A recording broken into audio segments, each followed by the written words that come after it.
This is a guest essay written by Maral Salmasi, an Iranian-German artist, engineer, and skeptic.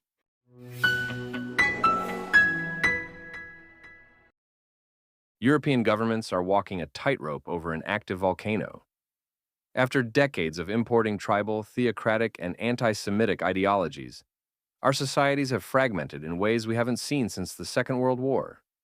The only political beneficiaries are the far left and far right, whose appeal grows exponentially as the establishment erodes its credibility.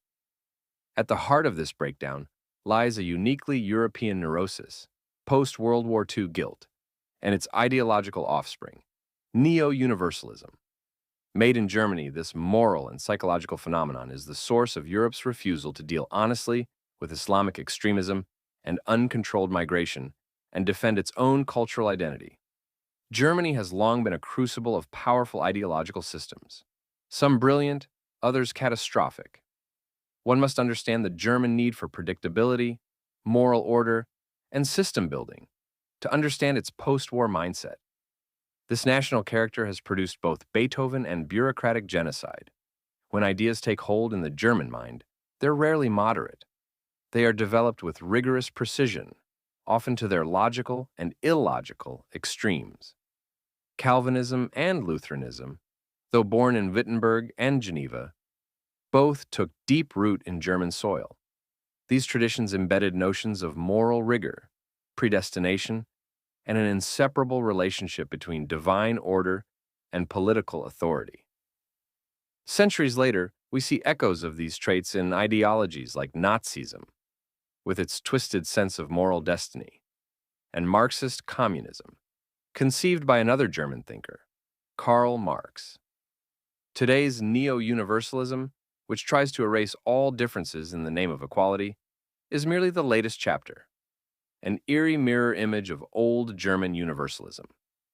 Instead of one Reich, we are now offered one global justice paradigm.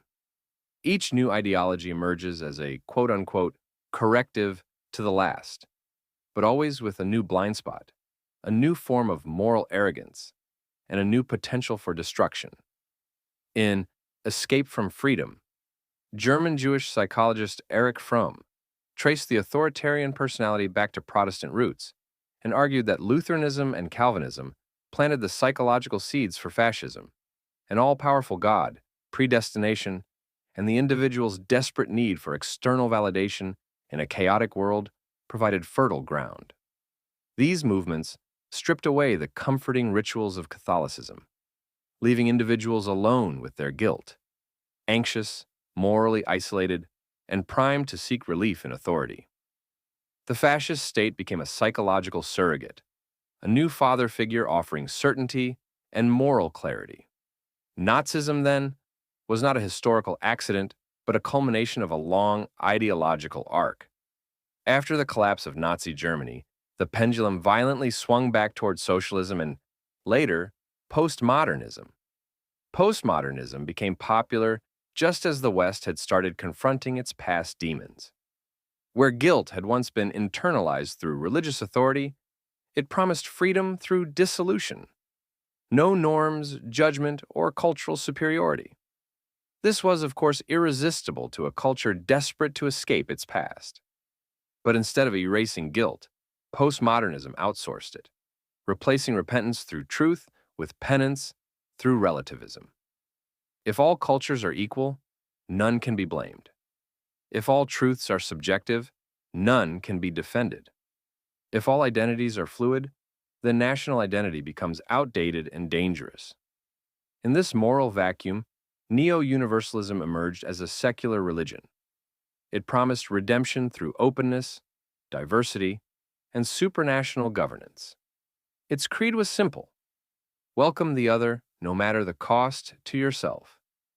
Thus, in a tragic twist, Islam, the most entrenched patriarchy and imperialist force in recorded history, was recast as the ultimate victim. Despite its rigid theological hierarchy, supremacist doctrine, and 1,300-year history of conquest, Islam became the sacred other, unassailable, untouchable, and immune to critique. What the West could no longer condemn in itself, it now projected outward, turning its civilizational guilt into a pathological act of appeasement. Nowhere is this psychological overcorrection more visible than in Germany. After 1945, the nation was not only physically devastated, but morally dismantled. The Holocaust and the crimes of National Socialism left behind a traumatized elite determined to create a utopia, preventing even the possibility of future fascism. And in every Eden, there is always a serpent and an original sin. From this trauma emerged two core beliefs. First, national identity is dangerous. If Hitler used nationalism to justify genocide, then nationalism itself must be inherently toxic. Germans must never again see themselves as unique, sovereign, or special. And second, universalism equals redemption.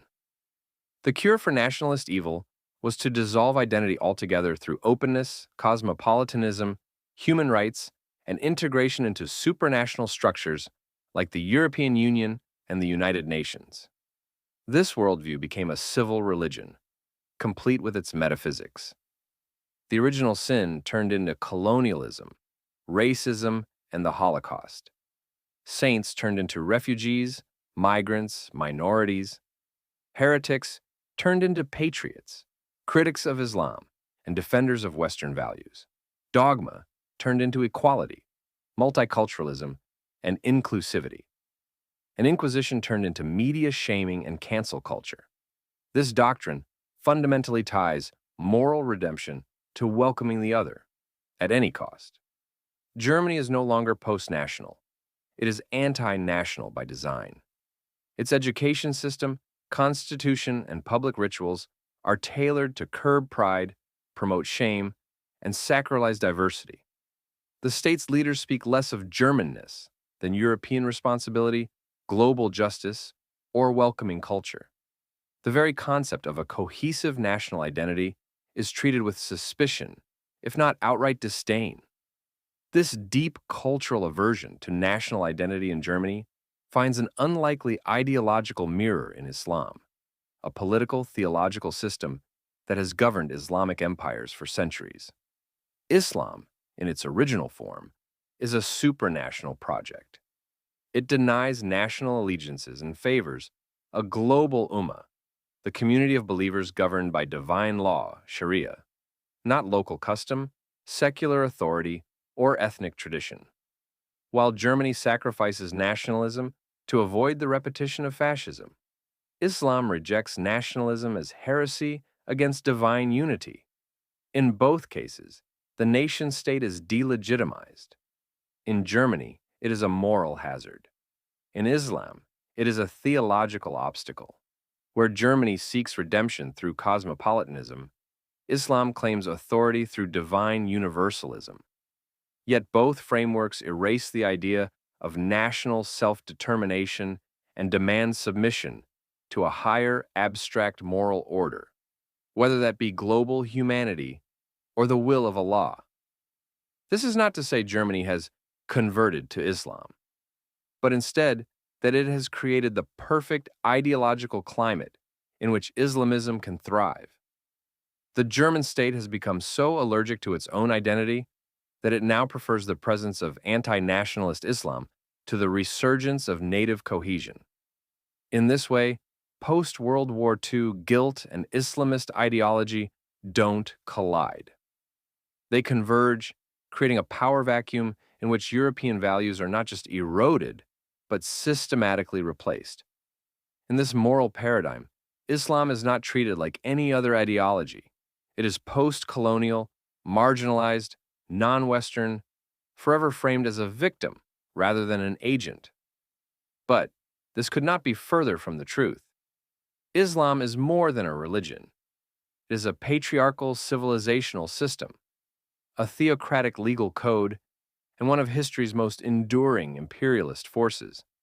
It colonized vast swaths of the Middle East, North Africa, Central Asia, and Southern Europe. It forcibly converted populations, enslaved millions, and institutionalized second-class status known as dhimmihood for non-believers. And yet, in Germany, criticism of Islam is met with accusations of hate speech. Foreign-funded Islamic associations are subsidized under the guise of integration. Dissenters are prosecuted under laws like Volksverhetzung, a concept in German criminal law that refers to incitement to hatred against segments of the population. And anti-Semitic pro-Hamas demonstrations are permitted under the banner of free expression. This is the reversal of moral logic. The guilty must be punished. The foreign must be protected. But this ideological structure is now buckling. Human beings crave identity, not abstraction. Cultures are not equal, and some, like Islam, actively reject pluralism. Tolerance without reciprocity leads to submission instead of harmony, and Europe's younger generations are beginning to understand this. What began as a noble refusal to repeat history has violently metastasized into a self-harming moral fantasy, blind to reality and deaf to the suffering it creates, especially for women, Jews, gays, and ordinary citizens trapped in the ideological ruins of Western self-hatred.